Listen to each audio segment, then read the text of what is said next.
Welcome to the very first episode of Life Vision Lab podcast, the space where we explore fresh ways to gain clarity, align with purpose, and transform how we live and lead. I am your host, Shwetha, and I'm so excited to start this journey with you.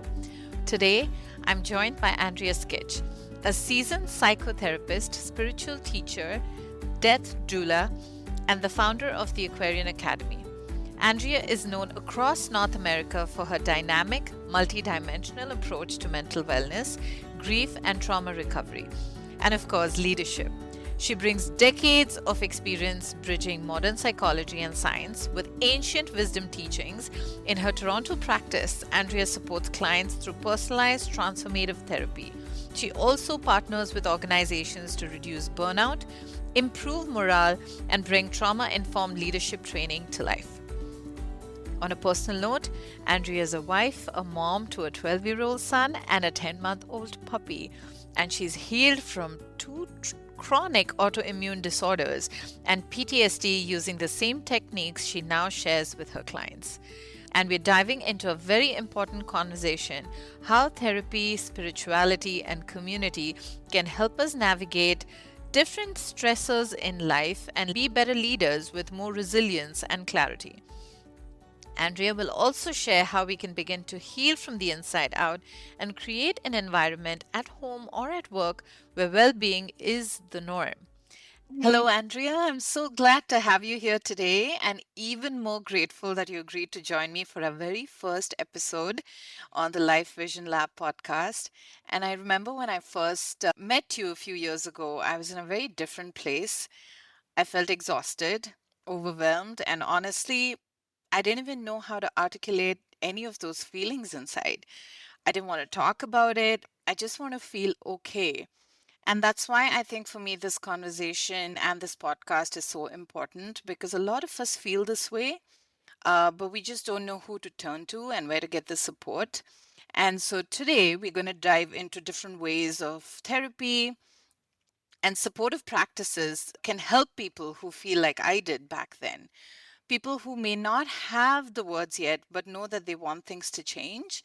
And so I know, Andrea, you've worked with a lot of people, but I want you to start off by talking a little bit about yourself and what you do. Thank you, Shwetha. It's so awesome to be here with you. It's an honor to be on your podcast and just to know you. You're a really special person and you have a huge heart and you have such a beautiful influence. So thank you for having me. And it's just a joy to know you. A little bit about me: I have a psychotherapy practice. I've had it for over 15 years. And I primarily work with adults, mostly women, although I do work with men as well. Women who are in positions of leadership and they want to feel better. They want to have a better relationship with their body, with their partner or their family or their children, or with their work. And a lot of that requires us to remove some of the gunk, right? All the limiting beliefs and the experiences that kind of gnaw on us. So the work I do is really about cleansing anything that is getting in your way of you feeling really strong and powerful, which is actually the truth of who you are. I'm also a consultant for organizations who want to create better environments for their leadership team and for their staff around mental health. It's that work helps people recover from burnout and reduce the possibility of burnout and create a better environment that's more conducive for better work and better health, because organizations are also places where people can heal. Mhm. Of That's course. such a wonderful thing you pointed out, Andrea, and I do want to unpack that a little bit later in the podcast as we progress, because I do work in the corporate world and in a very large organization, and I have always worked in very large organizations, and I have the pleasure and the honor of leading some large teams. So for me, it's ever so important to not just bring my best self forward, but to make sure that my team brings their best self forward and not have to sacrifice or compromise their own values as they do that. So I do want to unpack that at some point. Yeah. And what inspired you to pursue this path of becoming a therapist? I'm of the belief that we come into this life with certain gifts that we're meant to share, we're meant to amplify for other people and for the betterment of everybody and for the planet. And there are clues, I think, from your childhood that point to what these gifts potentially can be. For me, growing up as an empath and as a highly sensitive person, being very aware of the emotional states of the people around me, I grew to learn that those sensitivities are a gift. They help me connect with people, read through the lines, and create experiences for people that uplift them and make them feel good. Growing up as an HSP, as probably some of your listeners are, is not an easy thing. What is an HSP? Sorry, a highly sensitive person. And if you are an HSP, you already know what I'm talking about. You're the person who you're deeply affected by, what you hear on the news, or maybe you emote more easily than other people. You can sense if there's Hmm. essentially good vibes or not good vibes going on there.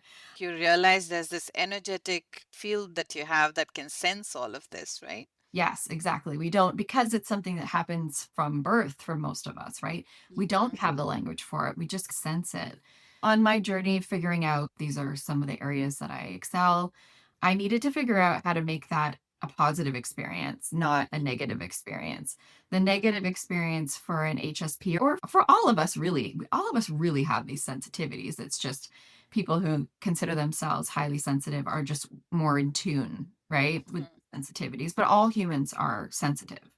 So the negative side of having that sensitivity or not knowing how to harness it is a lot of imbalances in the body mind system and just not feeling good, absorbing other people's energy without knowing how to relieve yourself of it or process it or channel it. A lot of negative thoughts can really be heavy on all of us, but sensitive people in particular. Physical ailments. So you were asking about my journey. I did grow up with a couple of inflammatory disease diagnoses, and navigating that was really challenging, as anybody knows who has chronic health issues.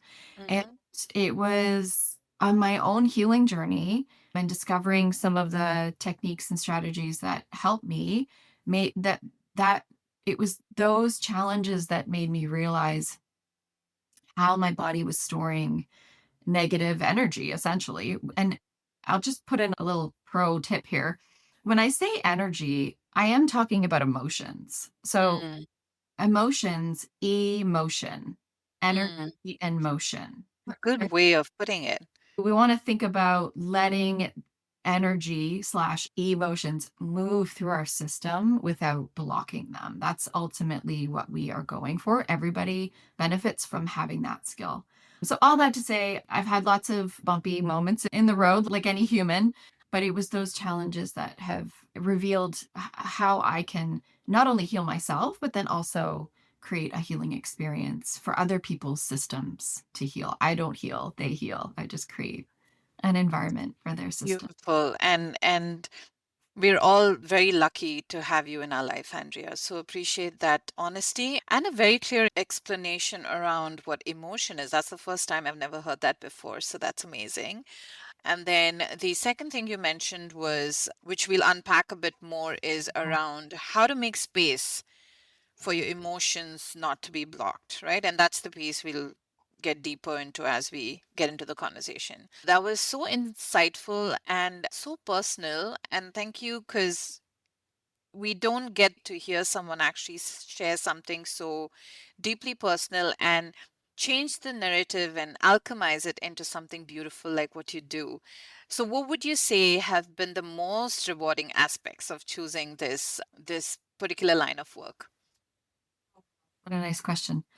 The more I do this work, the more I see a couple of things that get me really inspired. Number one is I really believe that women are called to be the leaders of this new era. We're designed for it. We've got the goods. We've got this complex, beautiful auric system.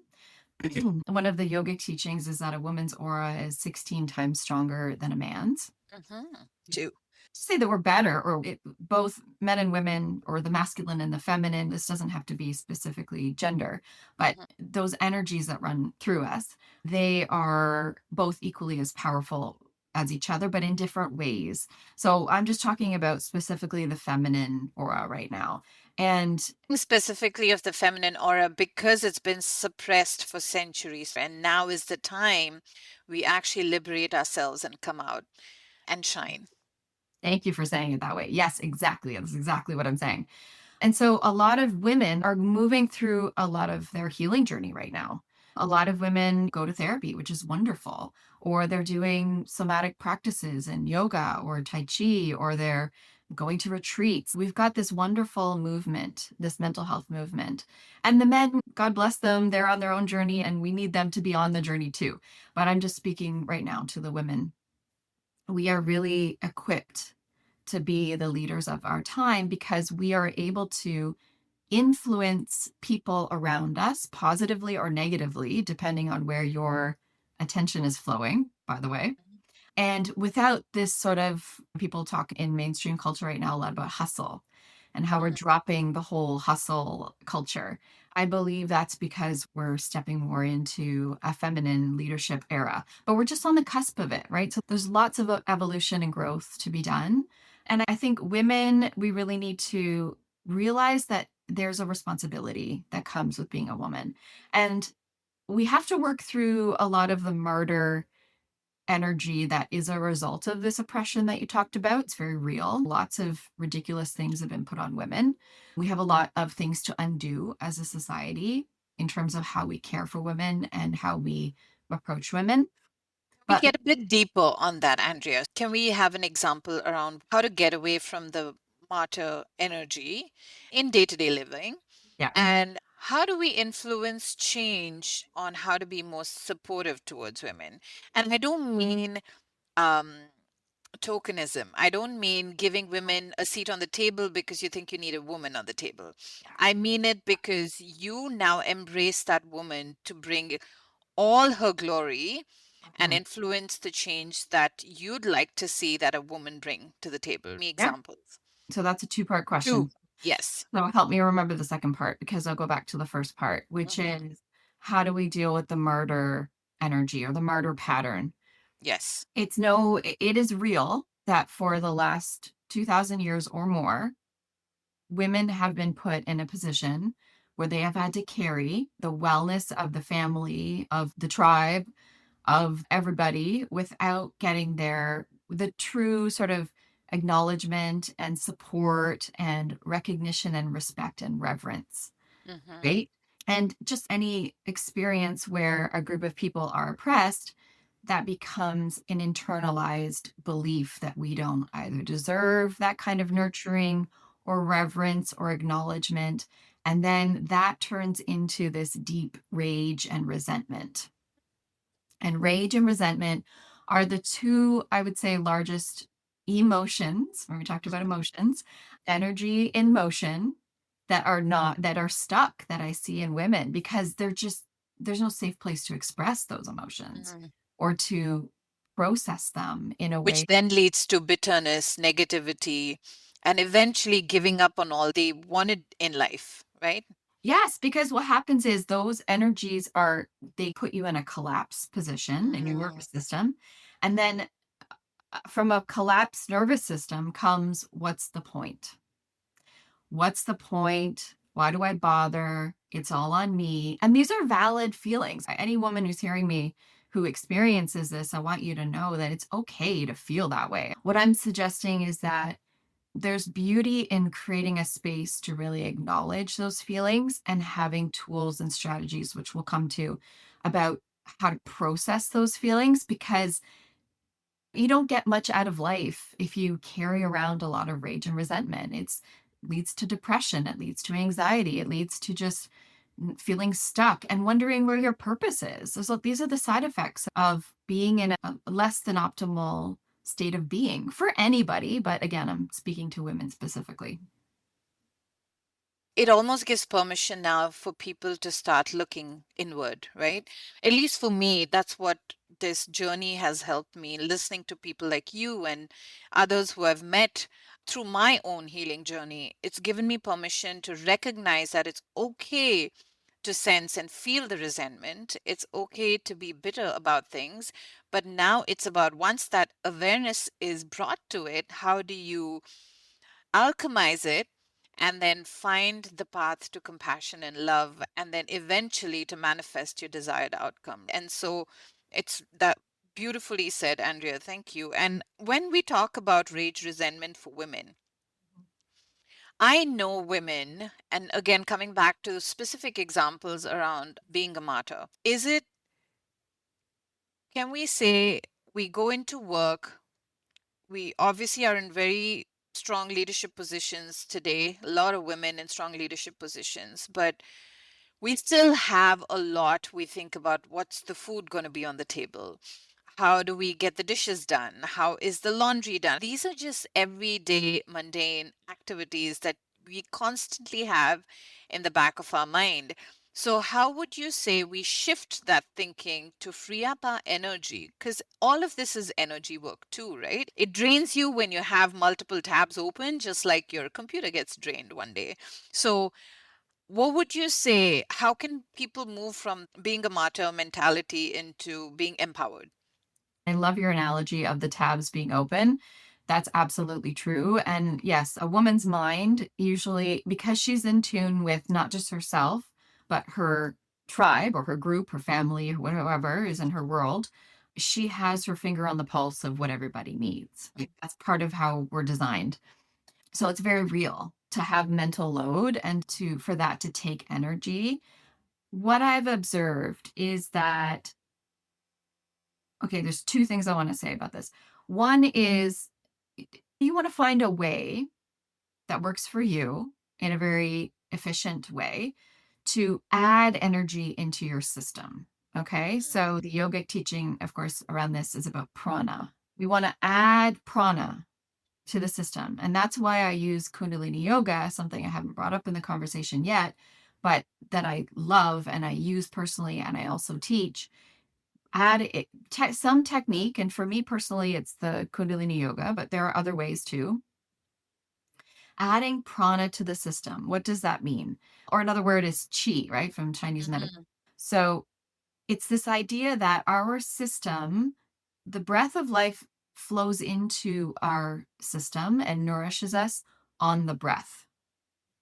And so when we use breath practices, very specific ones that are designed for the human body, which is why I like Kundalini yoga so much, then we can really, almost the same way you have a coffee and you feel that little boost of energy, adding prana to the system really helps you have more energy to move through the day and to also ride above some of those emotions as well.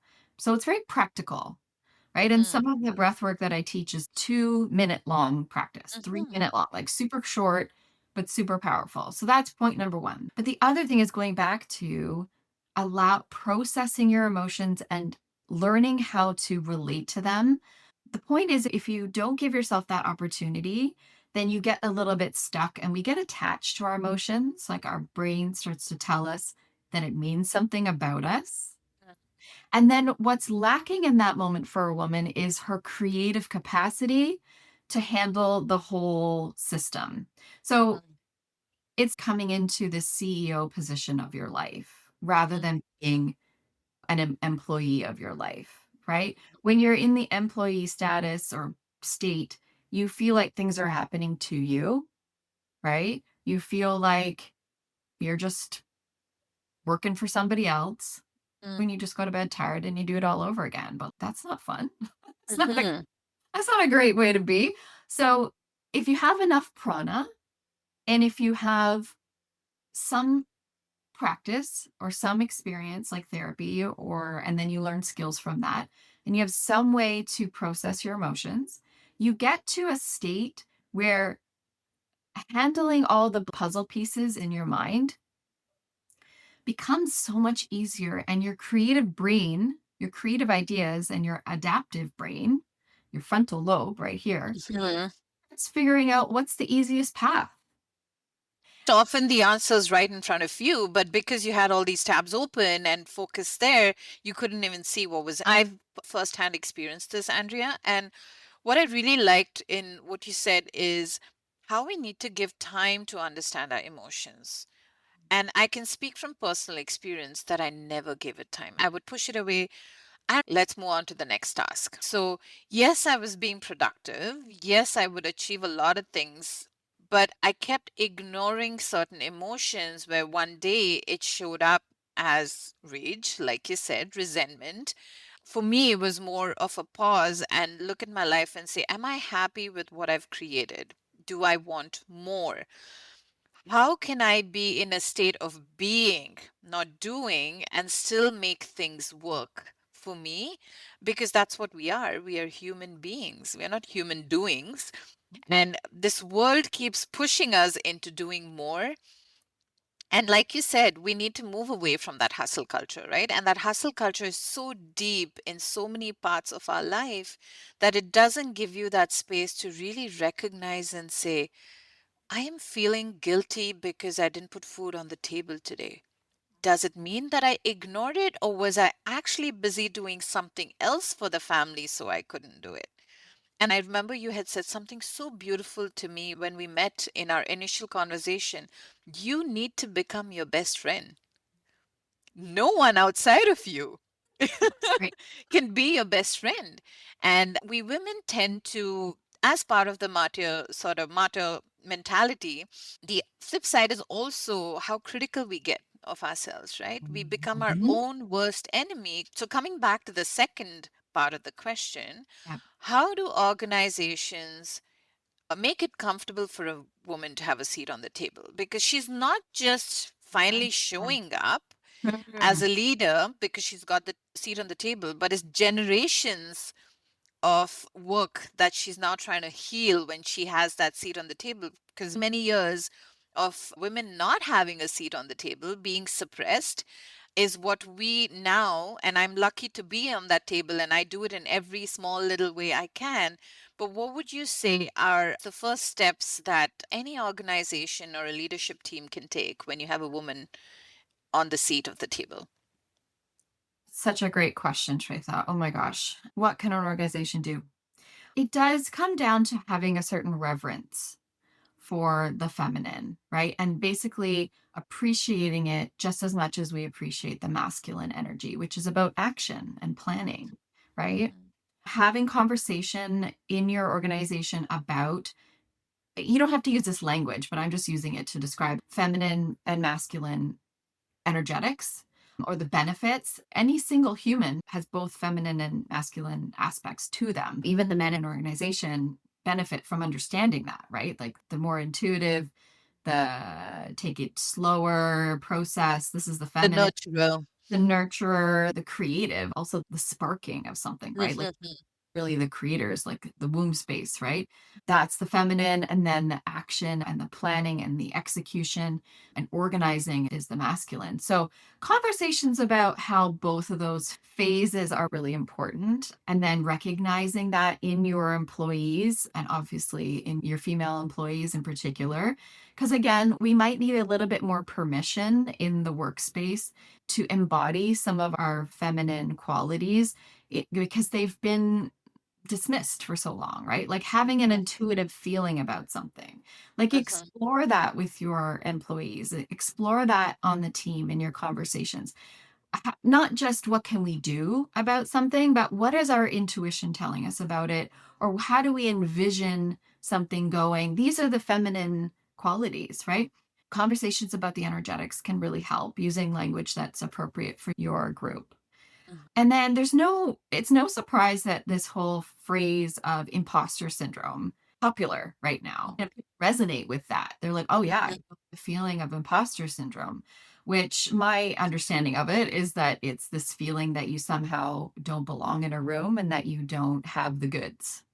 Is that your understanding of And it? yes, and somehow miraculously you've landed there.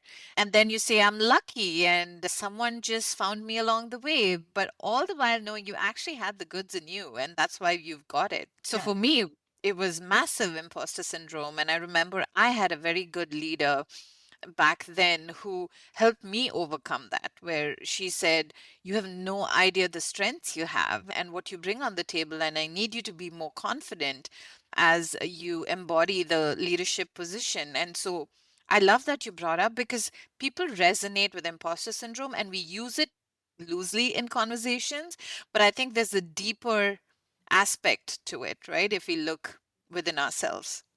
Exactly. I'm glad you had, so that's a great point you're pointing out. So you had a beautiful mentor, somebody who reminded you of your power.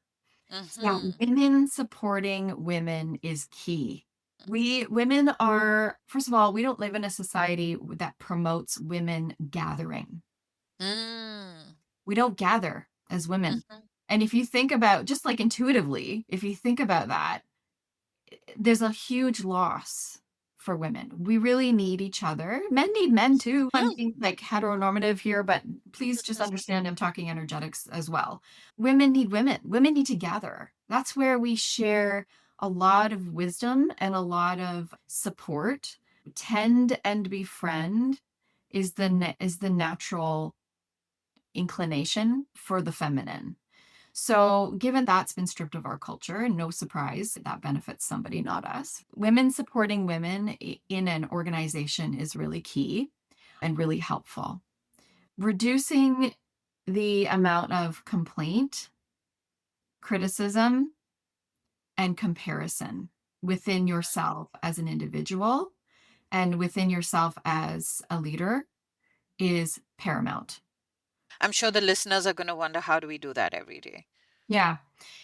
So it's just bringing your awareness to how much of my day am I spending complaining, Mm-hmm. criticizing, which is also that internal critic that you mentioned earlier, Shweta, and comparing myself or comparing other people. Right? So those are really the three C's that are going to create, that are really going to take energy from you.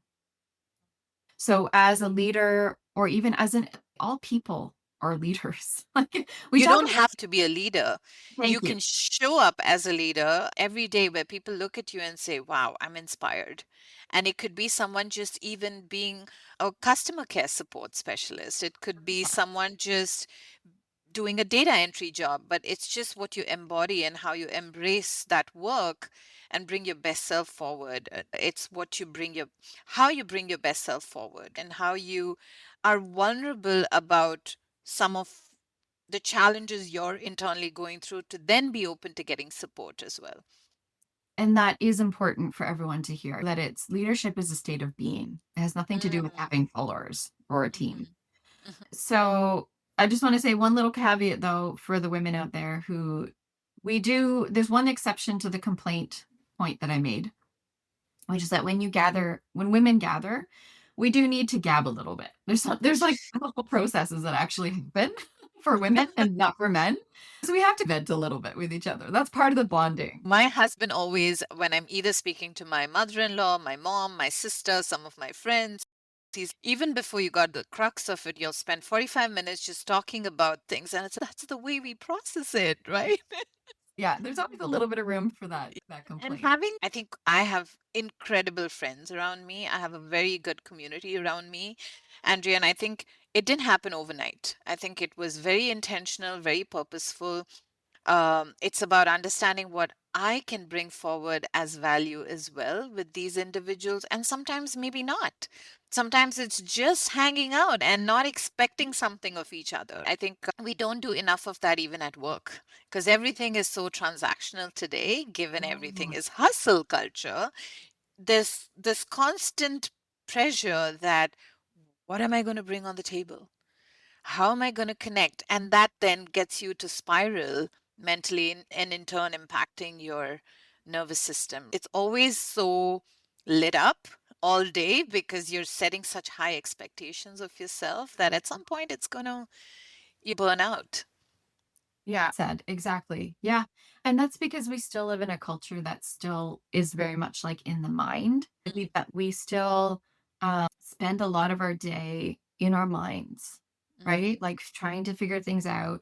In therapy, I work with everybody has what I call not just me, I don't, it's not just from me that I call it this way, but it's from internal family systems, Richard Schwartz. But we have different parts of us.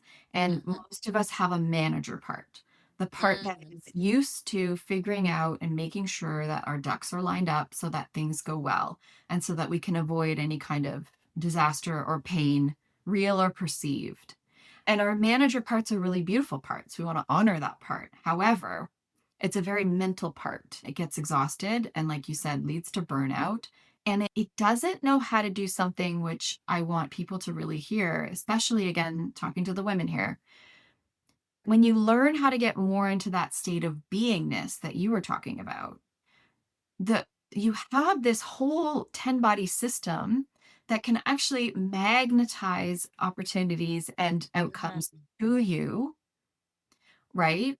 Versus making it happen, versus the action only, not that we don't have to take action, but versus this other posture, which is it's what we call age. It's like this is the age is gone. Is this action oriented? Action equals results. But I'm talking about what, in particular, what women, but this influences everybody, what we need for balance and mental health balance is to not only be in our manager posture, but also to balance that with an embodiment posture, let's call it that, an Mhm. posture, really working with the energetics in your system. And then it does allow you to be in a place where things come to you.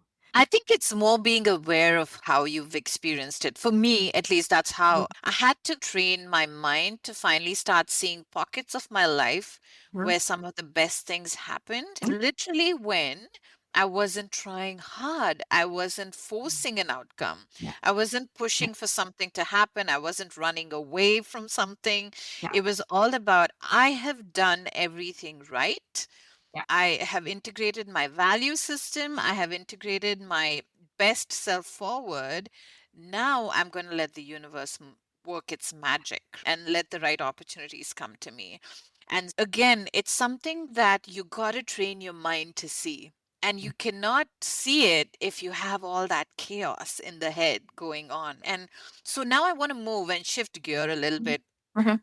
Andrea, into what are the different types of therapy and modalities that people can use. I've experienced and gone through a few, which we Mhm. can cover as we go into the conversation, but many people have a general idea of therapy. It's like speaking to someone, and they don't often understand the different modalities. So I want you to Yeah. explain the approaches you use and why you choose them, because the most obvious excuse I've heard, for the lack of a better word, is, oh, therapy is just talking to another person, and Yeah. I just don't want to do it. Yeah. Um, and what's the whole point? It's like you're complaining to someone else about your life. Yeah. Said. And thanks for pointing that out. And there's some validity in that. It's valid. I think we sense that that where your attention goes, energy flows. We've heard that phrase before, right? So we Yes. know that you can massage a problem and almost amplify it, right? You can amplify a negative experience. Mm-hmm. And we know that's not good, right? We don't want to do that. So Mm-hmm. very valid point, right? Why would I go sit down and talk to somebody and just rehash my problems that are already a problem? Makes sense. However, put a pause on that and I'll come right back to that. For me personally, after the birth of my son, he's now 12 and a healthy kid. We did have some challenges during his birth, and not so much for him, but for me. I had some health issues, and it was a very difficult road after his birth. Yeah, I knew because I'm in the profession, but I had not experienced a brain based therapy yet. I'd only experienced talk therapy up until that point. I had this education that trauma, which is what I had experienced, lives in the body. It doesn't live in your mind. It does live in your mind and Mm-hmm. negative thinking, but the root of it is your body is holding on to unresolved. So I knew that I needed to explore something that was going to help me move the energy in my system as much as in my mind, like a less mind focused, more body focused. And at that time, there were a couple of options, but one of the most powerful ones that I had learned about is something called EMDR, which Mm-hmm. stands for eye movement and reprocessing, which is a mouthful, but it does say what it does. Mm-hmm. It use the eyes or another form. There are many ways of doing it, but started out with just using the eyes, moving them back and forth in order to reprocess. So EMDR it's been around for a long time now. I think it was the 70s that it was developed, and it has grown and has been extremely useful in treating a variety of mental health concerns. A lot of the research has originally been done on PTSD specifically, Mhm. but essentially what it does, what makes it so amazing is that when we use this back and forth technique within therapy, whether it's moving the eyes or we do tapping, there's different ways of doing it. But the point is, you're activating different parts of the brain at the same time in Mhm. an easy, accessible way, Mhm. while focusing on something that's disturbing or distressing that normally we would not want to touch or we don't want to feel. It somehow allows us, similar to how meditation allows us, but this is, I find, more accessible for many of us. It allows the brain to start to process and digest, in other words, minimize the amount of distress that the body and mind are holding on to. Not minimizing it in a pushing it away, but in an actual digesting it kind of way. And we know that the beauty of this technique, it helps the brain create new neural pathways. Mhm. And why is that helpful? Anything that's traumatic, the reason it's traumatic in the system is that it's been filed away. It's been stuck in time in our neural networks, in our brain, and in our nervous system, in our body. And it's not integrated. It's not talking to the other parts of us. For example, Mhm. the part that knows that you're safe, right? Mhm. And so the EMDR processing creates that conversation so that Mhm. those stored parts, like literally stored in our brain, can start to be have a conversation with the more adaptive parts of you. And you don't even have to think about how to do that. It just happens naturally. And so it's applicable and helpful for so many different things because the mechanism is the same.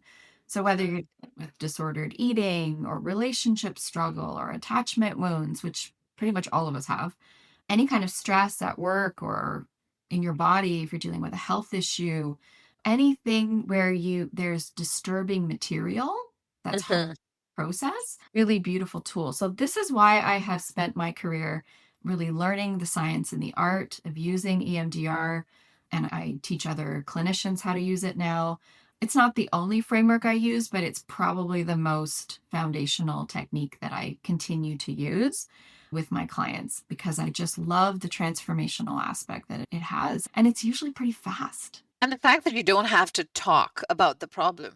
Some people do say, do I have to say anything about it? Like, I have to know a little bit so that I don't like, Just because you want to bring the attention to it and flow that intention into trying to digest whatever you're going through. and it helps the therapist. We need a context for what we're working with. So, I yes, see would be here's a trauma that I went through when I was 5 years old, and it makes me feel icky when I think about it. And that's when you begin the process of working with the individual on trying to digest and clear the relationship the person has with that trauma. sometimes people come saying, this is the thing that I want to work on. This is the thing that happened. I don't want to feel that anymore. But a lot of times it's more like, this is the thing that's happening in my current day life. I'm having marriage issues, or I feel like my career's not going well, or I can't stop yelling at my kid, or something. And Mhm. then we in the therapy can very quickly usually figure out where the roots of that are. And then we just clean it up. And then the thing that's happening in the day to day life becomes Mhm. less activated. So Mm. it's really, even though to some extent we go to history. And by the way, a person does not have to know all the details of what Mm. happened because the body knows.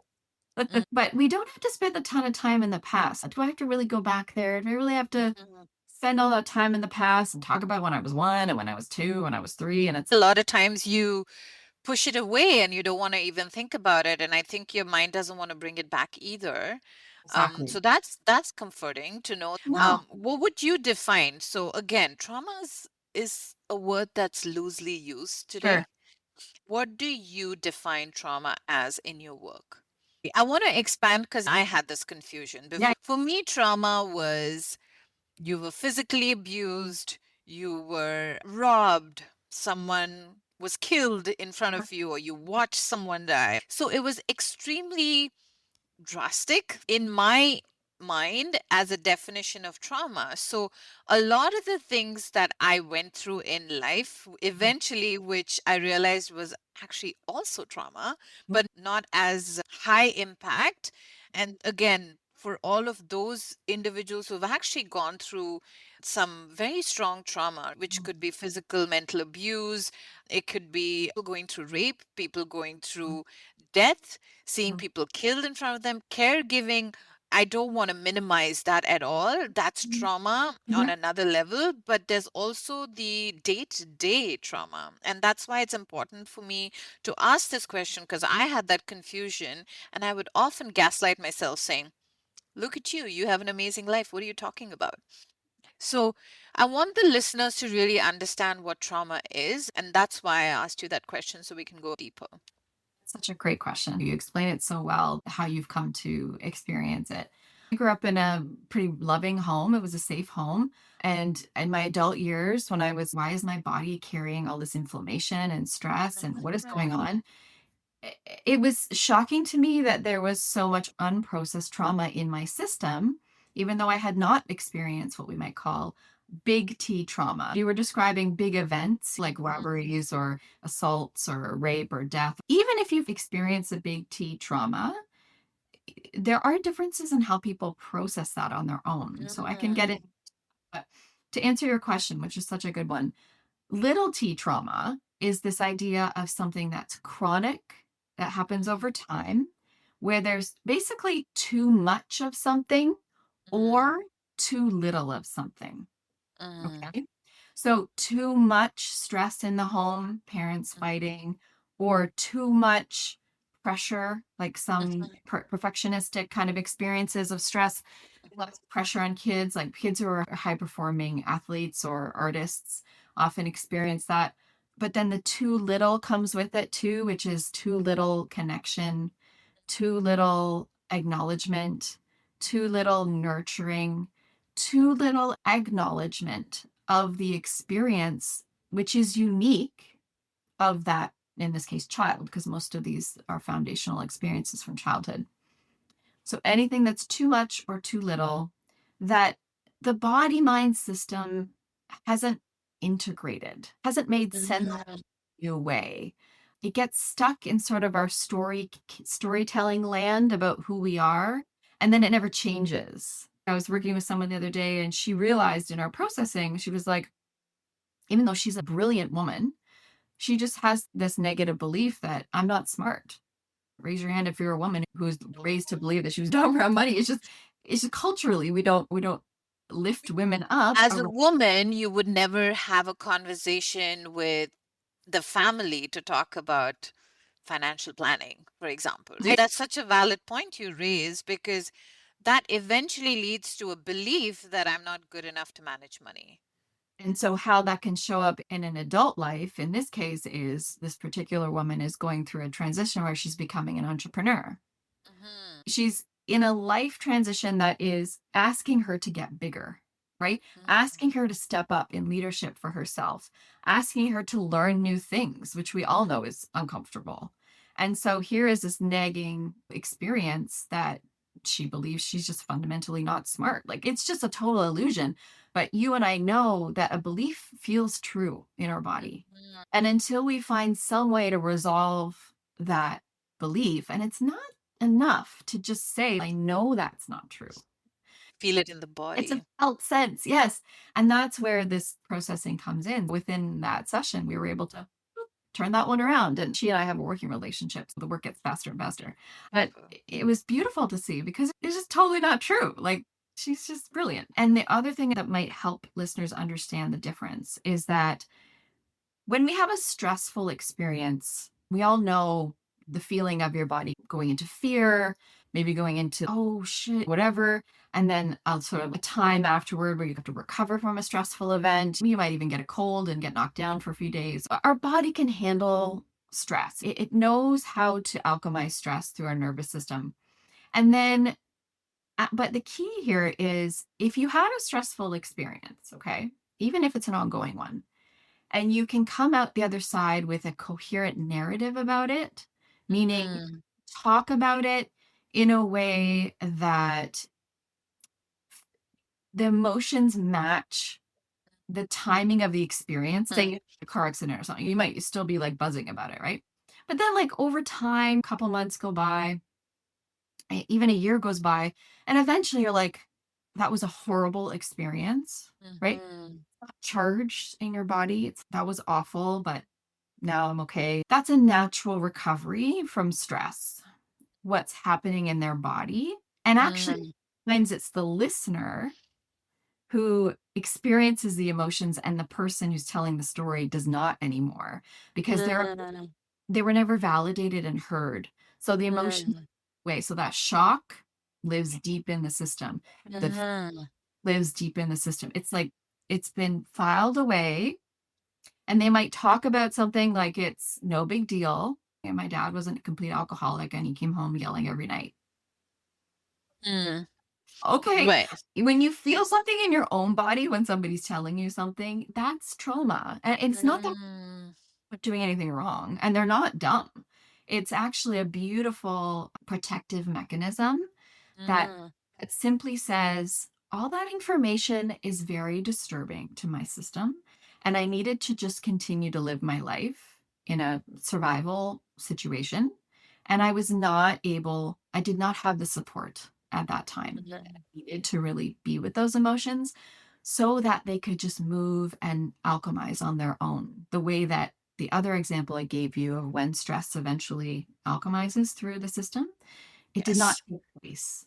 So trauma gets more quiet throughout time, but it Mm, is insidious difficulty in our daily life, in our relationships, in our relationship with work, in our relationship with finances, children, whatever it may be. It shows up in the or behaviors that we don't like, addictions, sleep issues, health issues was one for me. So it's not, you're not wrong if you experience that. I want to really stress that for people. You didn't do anything bad. You're not doomed for life to walk around mhm. unprocessed emotion.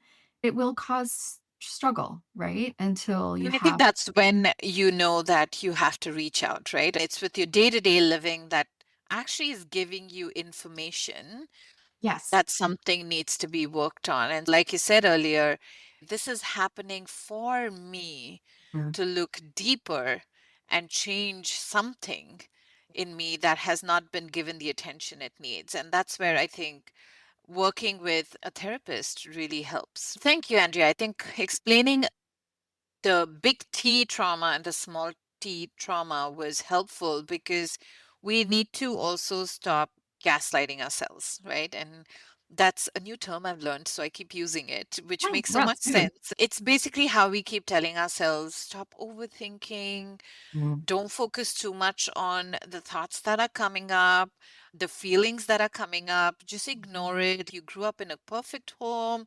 beautiful connections, friendships, parents, right? But Yeah. eventually, from what you said, is there could be one or two incidences or events as a child that could translate to something totally different as a belief for you growing up, Mhm.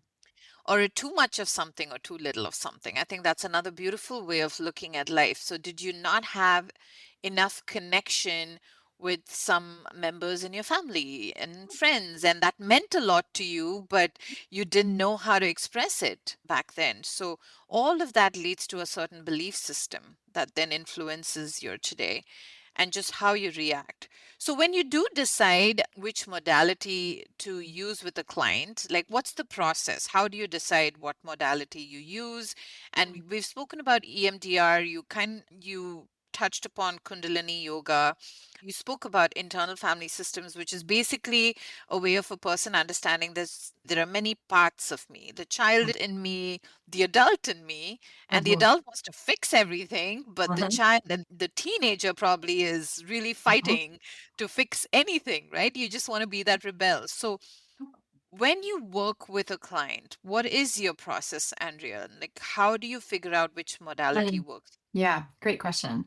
I've been doing this for a long time, so I'm very intuitive about my work. So when I meet someone, what I'm really interested in is what is that person interested in having a bigger experience of? I care about my client's history, but from a clinical perspective, I'm not so focused on the details. I'm interested in who is this being sitting in front of me, and what is it that they are trying to experience more of in their life? Do they want a deeper connection with their spouse? Do they want to experience just more love and acceptance for themselves? Do they want more access to their creativity, like Mhm. artistically or otherwise? Do they want to feel more confident at work in their leadership position? Do they want to? I'm really interested in what is it? Because there's a reason that you want to amplify something in your life. And it usually has to do with your destiny track or the thing that you're here to do. Otherwise, it Mhm. wouldn't bother you so much. So I'm Now that's interested. doing a bit of a review, right? Like, why are you so bothered?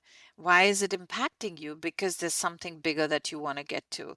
I don't think I went from I'm earning $35,000 and I want to get to $5 million overnight. It's also how you shift your belief systems as you work through these modalities, right? Because it's these gateways and pathways that open, am I right? That slowly starts peeking into there's one layer of limiting belief, and then there's another, and then there's another, and you work through that during your therapy sessions. Yeah, absolutely. And it is a journey because I don't Mm, know. Like when somebody sits down with me, I get a good sense of them, obviously. And there are some themes that we as humans struggle with. So I can usually find the thread pretty quickly. But at the same time, everybody is unique. So it is, you have to go through. There's no going over, there's no going under. There's a childhood song that I can't remember the name of right now, something about going on a lion hunt. Go over it, can't go under it, got to go through it. It's that concept, and I go through it with them, and we discover together what are the blocks or what is the in other words, the illusions. They're really illusions, false realities that mhm, someone has developed in their psyche that is now limiting them from, or you could put it the other way, which is shining a light on what mhm, they want a bigger experience of, because it's always a polarity. Everything's in mhm, polarity here. That's the mhm. reality. That's this reality on this planet. And so Everything is there could be days when you have small incremental changes over. through this work. I think over a period of time, you're going to look back and say, wow, I've come so far ahead. Yeah, absolutely. And you don't always know how things are going to manifest in the 3D world once you start shifting your reality making machine. I really think that psychotherapy is the modern manifestation tool. And it's also the old school manifestation tool, aside from yoga, the real old schools. But in our modern era, psychotherapy has played the role of what we now call a manifestation process. And the reason is because the way you perceive the teaching is you are not what you project. So that becomes your reality then. Correct. So if you're So walking with limiting stories, or this client I was talking about who was just had this illusion that she was somehow not smart around money, think about how that's going to impact her life if she doesn't if she doesn't rework that. yeah, and I think what I want to go a little deeper around what modalities you use and what is the difference. Oh What it's yeah. saying, depending on what the individual wants to achieve, I guess, during the journey of therapy, depending on that, you would decide what approach is best to take. Yeah. So the most common psychotherapy model is a weekly ongoing model. Mm, This came with talk therapy, right? mm, Which is based on the idea that when you work with your thoughts and when you have a space to talk out your problems, you eventually come to some kind of positive, adaptive outlook. But as we mm, already talked about, I'm of the belief that in this new era, with everything kind of speeding up, and with the amount of information that we have access to and the amount of pressure that it puts on our psyche mm, is mm, quite intense. And the teaching is it doesn't matter how much information you have, if you don't have a processing system adaptive enough to process that information. So I believe that EMDR, for example, as well as another technique called brain spotting, and there are others, but the mind body integration techniques that we now use in psychotherapy that go, so there's some talk therapy, and then there's these integration tools that we get to use. It's speeding up our ability to process the Mhm. information. So it's very Mhm. much, I think it's beautiful timing because we really, and it's not coincidental, we need these tools to be able to keep up in this time. And so I have moved into more of a short-term model with people as a result. I do more like 6 to 10 sessions, depending on that person and what it is they're trying to achieve and their situation and their trauma history and all of these particular factors. Mhm. And we create a container together based on what it is they want a bigger experience of. And in that time together, which is usually once a week for those amount of weeks, we work on clearing the blocks and amplifying what they want. So Mhm. I'm interested in a more transformational experience in a shorter amount of time because I think that's how we are. I think it matches the energetics of the time that we're in. Now, some of those clients come back and we do more work together. Sometimes they call me Mhm. once in a while, and that's great too. But my point is, it's a bit of a different model than it's an intensive model, which a lot of therapists are moving into now. There's nothing wrong with the weekly ongoing therapy, by the way. If anybody's doing that's amazing. It's a wonderful commitment to be making, and beautiful things can happen there. But for my makeup and my particular framework and my skill set, the short term model seems to be working better for both me and my clients at this time. Mhm. Got Does it. that make And sense? yeah, that does answer my question, but that leads me to another question. So, what's the difference between psychotherapy, hypnosis, NLP? There are so many different types of therapy as well. So, Yeah. can you expand a little bit on those different types for our listeners to understand what would probably be the best thing for them? Even in this new era, the number one factor that determines whether or not a client is getting a success in their treatment with a psychotherapist is still the quality of the relationship with the therapist. Mm, It's not the modality that they use. As much as I'm talking MDR up and down, and I will forever because I love it, you still, the number one thing you want to look for is a comfort level with the therapist. And that mm, has to do with what you need to feel regulated and to right. feel that connection. So, for anybody who's considering looking for therapy, first and foremost, be discerning about how do you feel with the person sitting in front of you, right? How safe do Mm, you feel with them? How much mm, do you feel like you can open up to them and share parts of yourself that might be challenging? How does that feel to you? You're going to have a transformational experience in that relationship dynamic. Okay. And then after that, I'm a bit biased. Like I said, I really like EMDR and it's so applicable to so many different things. But do your research and see what you feel called to. I really think our intuitive faculties are so wise. If you're a person who likes to look at information, that's great. But listen to your body too, because it will direct you in the right way. awesome. And so now we're going to break down some misconceptions around therapy, Okay. Andrea. So this is more to make our listeners feel comfortable because there's a certain stigma that it still therapy still carries for many people. Wow. Some, to be honest, I do think we are moving into an era where people feel more comfortable Or- to be more open to share that they're going through therapy and they are seeking support. But I do sense a little bit, even with different individuals I've worked, even in my personal life as well, where I've seen a lot of people feel brushing it off, saying it's unnecessary, it's a sign of weakness. Why do you have to seek support and help from someone else? Mhm. And so, how do we change that? Because there's Yeah. so much resistance. And for me, as I work through my day to day, I see so much potential in people, Yeah. but a lot holds them back because they're not seeking the support that they need. Yeah. Uh, you see potential in people, but you realize that they're not living to their fullest potential because something's holding them back. Mhm. What dialogue can we have as a collective to make it okay to seek support and help? Great question. It may not be the answer that you want, Shwetha, But I think it's about trusting that people are moving at their own time and pace. Mm, And there is a collective awakening going on, led primarily by women, but it's going to take mm. time. And that's maybe a good thing. There's wisdom in that. I really think there are wonderful forces that know a lot more than I do about how this should all unfold. But I hear you that because you've been on this journey and you might be a little bit further ahead than some other folks in terms of your ability to relate to your internal world and then relate to the outer world as a result of that. And there is such a, and you sense in the benefit of spending that amount of time on figuring out how powerful that is.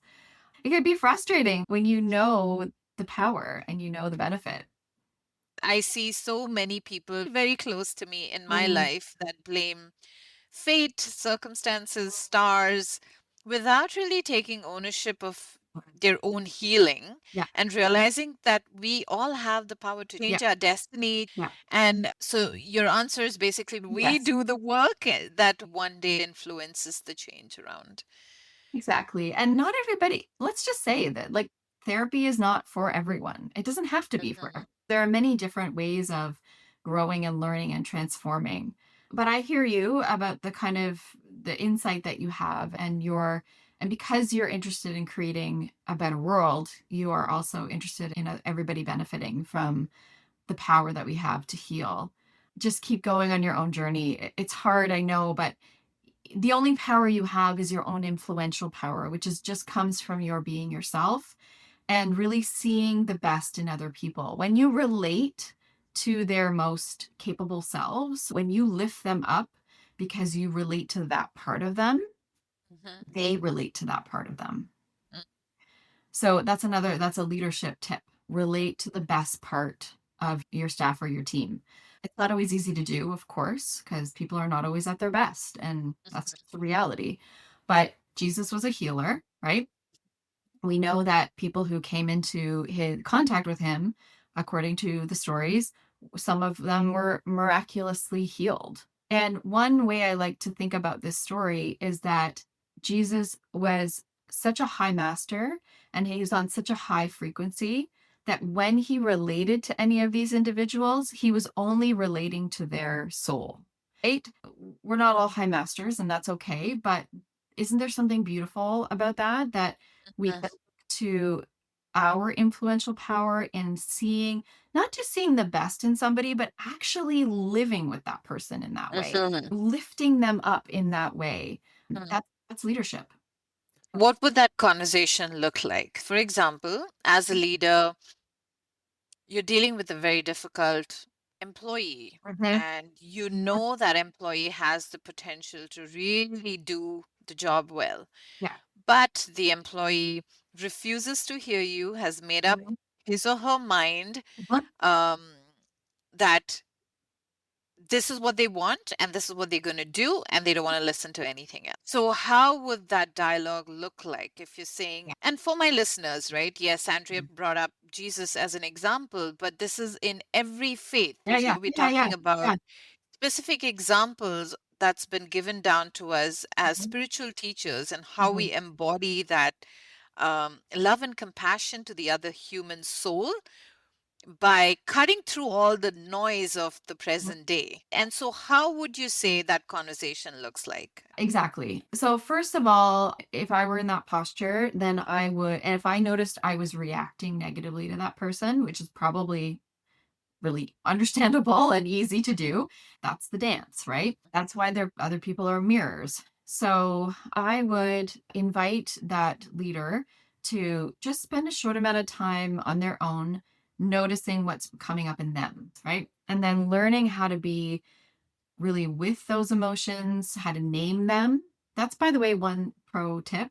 Just a simple task of naming the emotion you're experiencing. I'm telling you, it sounds like maybe trivial, but it is so powerful to just that. Noticing your body. This is, and if you don't know, just ask your body, is this anger? Is this sadness? Very basic stuff, but really powerful. So I would invite that leader to just be really gentle with themselves, take Mm, space, be gentle with themselves, write down or notice what emotions are coming up in them. Don't block them. Just breathe through it. Okay, Mm-hmm. I'm feeling, and eventually allow that to settle. And then Mm-hmm. try to access your compassionate self toward yourself first. Mm. Okay. Or towards someone that you know you can easily access to compassion toward. So it's Perhaps, easy to mimic that yeah. emotion then. Yeah.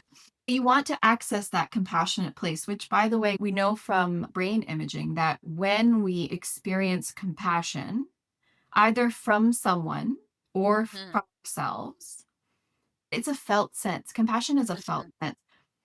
It's the only time that this certain area just underneath the frontal lobe back here lights up. And it's a Mm. very fundamental spot within the brain because it connects with our frontal lobe, which is our adult brain. Mm-hmm. And it just creates a little bit of magic in our brain. So I like people to have a visual that compassion is a place. It's a Mm. place as well as a felt sense. And so if you can access that or something close to it, then move from that place and think about how do you want that next conversation to go with that individual, with that part of you online again. Right. And if it doesn't work the first time, don't get discouraged because these Mm. things are hard. Human relationships are very challenging. So Yes. that would be the practice I would invite a leader to take. And then again, similar to how we were talking about the women earlier on, that you can't always see the solutions. You can't always access that more creative frontal lobe part of you when you're in a Mm. lower state of emotional, Mm-hmm. when you're in another room, right, of frustration and rage, which is again not wrong to feel those things. But until you find a way to move rooms, you're just going to Mm. relate to that person from that energy and you're going to Mm. amplify that energy. And before Right. you know it, things are falling apart. Again, this is where true leadership comes in. It doesn't mean it's easy and it doesn't mean Mm. you're perfect, but can you practice switching rooms?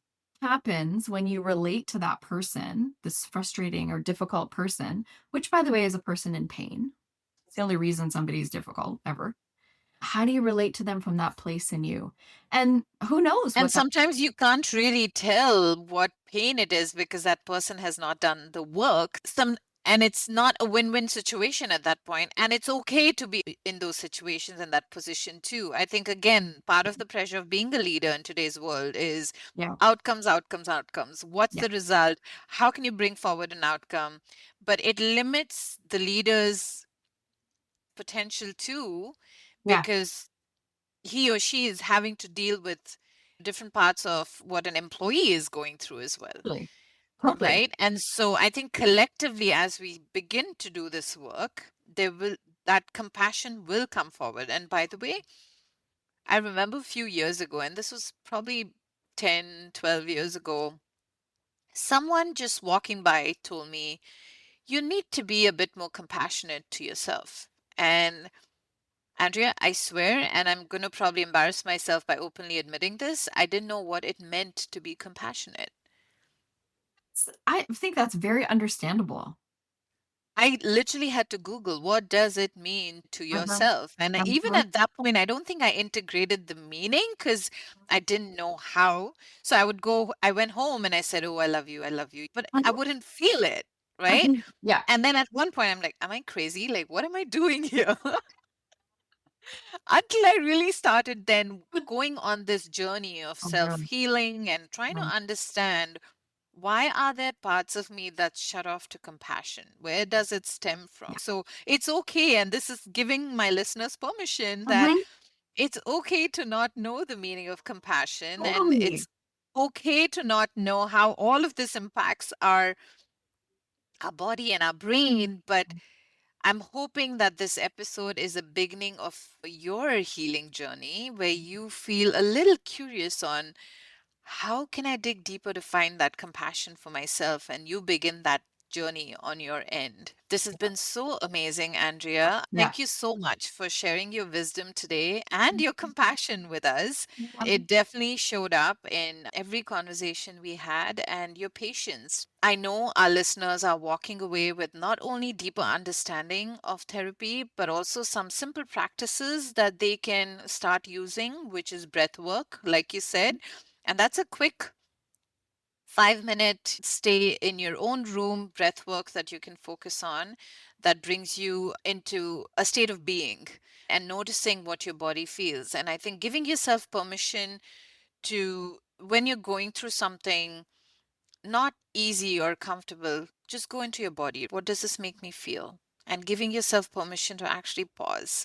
And I think that in itself is such a strong tool for people to start building that awareness. And remember, you don't have to figure everything out on your own. Sometimes the bravest step is actually reaching out for support. And this is just the beginning. As I said earlier, Andrea is going to be here back on our podcast a lot more. We're going to have a very good discussion in part two on where we'll look at life's most profound experience, which is grief. We'll explore how to navigate grief with day to day issues and things that happen, and what it means to stay connected with loved ones after they've passed, and how to find meaning in loss.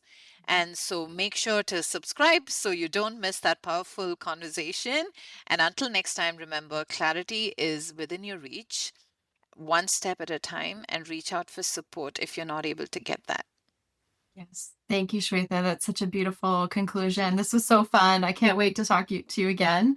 And your listeners are in for such good stuff. Like, you're just so brilliant and you're so insightful. This is a great podcast. And for people who do want a little bit of goodies, I come bearing gifts. They can go to andreaskitch.com//gifts. And I will have two very accessible tools for you. One is a 5-minute journal prompt when you have a distressing emotion that you want to be able to find that comfort with. So it will help you on that journey if you're having a difficult moment. And the second one is a meditation. Your listeners are very welcome to go grab those at andreaskitch.com/gifts. And I can't wait to talk to you again, Shwetha. Wonderful. Thank you so much, Andrea. And do leave comments below on what you learned today. And of course, once you access the gifts that Andrea so generously offered, do book a session as well. She's amazing. Thank you again, Andrea. Welcome.